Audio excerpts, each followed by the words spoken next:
তিতুমির স্কুলের সরি তিতুমির কলেজের প্রাণপ্রিয় ছাত্রছাত্রী ছোট ভাই ও বোনেরা, আসলে কি মানে কয়েকদিন ধরে নিউজ দেখতে দেখতে মানে তোমাদের হচ্ছে মানে খুবই বিরক্ত মনে করছে রাস্তাঘাটে কালকে যেমন মহাকালী গেছিলাম, তোমাদের জন্য রোড ব্লক করে রাখছো। মানুষের প্রচুর পরিমাণ আপনাদের জন্য ভোগান্তি সৃষ্টি হইতেছে, প্রচুর। যাই হোক, এখন মানে আমার কথা হচ্ছে ভাই, বিশ্ববিদ্যালয় করে লাভটা কি? মানে যদি নিজের স্কিলি ডেভেলপমেন্ট না করেন তাহলে হচ্ছে আমার মতো এসে দিন শেষে এসে ওই আফসোসই করতে হবে, বুঝছেন?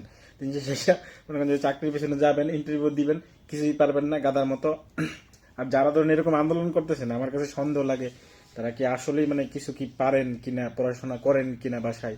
মানে হুদার উপরে লাফাইতেছেন। বিশ্ববিদ্যালয় হলে কি এমন বেনিফিট হবে আপনাদের?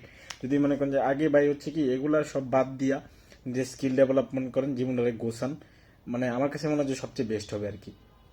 তো আরেকটা কথা হচ্ছে যে মানে আরেকটা কথা হচ্ছে, যদি হ্যাঁ বিশ্ববিদ্যালয় যদি কর্তৃপক্ষ মেনেও নেই, আমার কাছে হচ্ছে যারা আন্দোলন করতেছে তাদের আবার হচ্ছে পরীক্ষা নেওয়া দরকার। পরীক্ষা নিয়ে যে তারা কি আসলেই বিশ্ববিদ্যালয় পড়ার যোগ্যতা রাখে কিনা, পরীক্ষা নিয়ে তারপর হচ্ছে মানে ওই বিশ্ববিদ্যালয়টা মানে তাদেরকে অ্যালাউ করা দরকার আর কি। ওটা করলে সবচেয়ে ভালো হয় আর কি আমার মতে।